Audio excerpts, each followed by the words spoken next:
নমস্কার বন্ধুরা, আমি জয়শ্রী। আমার চ্যানেলে সবাইকে স্বাগত। আজকে নিরামিষ পটলের একটি অসাধারণ রেসিপি, যেটি আমার শাশুড়ি মা বানান আর নাম বলেন পটল চিরুনি। আজকে সেই রেসিপিটি আপনাদের সাথে শেয়ার করছি। আমি 10-12টা এরকম বড় সাইজের পটল নিয়েছি। পটলের বোটার দিকটা ছোট্ট করে কেটে নেব। পটলটাকে কিন্তু আমি খোসা একদম ছাড়িয়ে নেব না, শুধু ওপরের লেয়ারটাকে পাতলা করে একটু চেঁচে নেব। এবারে এক পাশ থেকে লম্বা করে এরকম খোসাটাকে ছাড়িয়ে নিয়ে আর একটা পাশকে সরু সরু করে ঠিক এই রকম করে, গোটা পটলটা আলাদা হয়ে যাবে না, কিন্তু কিছুটা চিরুনির দাঁতের মতো শেপ নেবে। তাতে করে কি হবে, ভেতর অবধি মশলা পৌঁছবে, আবার নরমও হয়ে যাবে, কিন্তু পটলটা গোটাই থাকবে। দেখুন, এইভাবে কেটে নিয়েছি।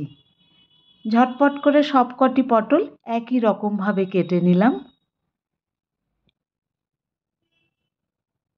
এবারে পটলের মধ্যে আমি একটু লবণ আর হলুদ মাখিয়ে নেব।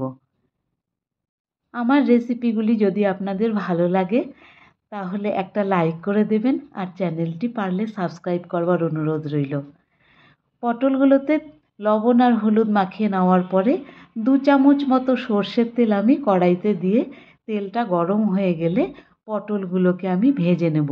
যেহেতু তেল কম দিয়ে দিয়েছি, সেজন্য আমি ঢাকা দিয়ে এটাকে ভাজতে বসাবো। এদিকে একটা মিক্সিং বোলের মধ্যে আমি কয়েকটা কাজু আর 2টো লঙ্কা দিয়ে অল্প জল দিয়ে ভিজিয়ে রেখেছি।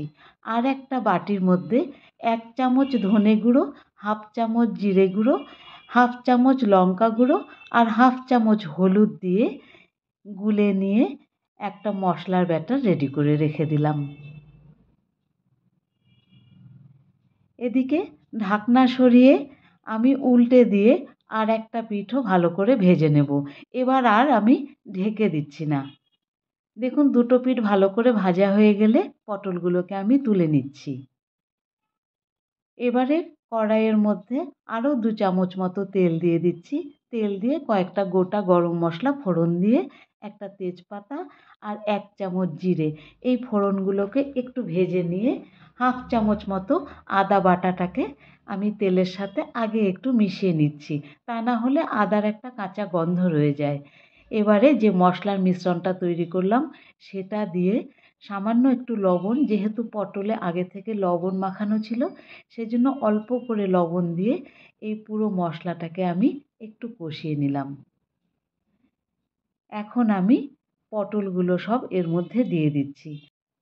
গ্যাসের আঁচটা মিডিয়ামেই রেখে পটলের সাথে এই মশলাগুলোকে ভালোভাবে মিক্স করে নেব। এবারে ঢাকা দিয়ে 5 মিনিট রান্না হতে দেব। ততক্ষণে আমি যে কাজু আর লঙ্কাটা ভিজিয়ে রেখেছিলাম সেটাকে গ্রাইন্ড করে নিলাম। এবারে এর মধ্যে 1/2 কাপ দই দিয়ে আরেকটু ভালো করে ফেটিয়ে নেব। দই আর কাজুর মিশ্রণটা আমি এবার ব্যবহার করব। এদিকে 5 মিনিট হয়ে গেছে, ঢাকনা সরিয়ে নিচ্ছি। পটলগুলো বেশ সুন্দর নরম হয়ে গেছে এবং মশলার সাথে মিশে গেছে, আর মশলাটাও বেশ সুন্দরভাবে কষে গেছে। এখন আমি দই আর কাজুর মিশ্রণটাকে এর মধ্যে ঢেলে দিয়ে মিক্সির বাটি ধোয়া অল্প একটু জল, 1/2 চামচ গরম মশলা গুঁড়ো আর 1/2 চামচ চিনি। চিনিটা অপশনাল, কেউ না চাইলে নাও দিতে পারেন। দইয়ের মিশ্রণটা দেওয়ার পরে আমি আরও 5 মিনিট ফুটতে দেব। 5 মিনিট হয়ে গেছে, আমার তরকারি মোটামুটি রেডি।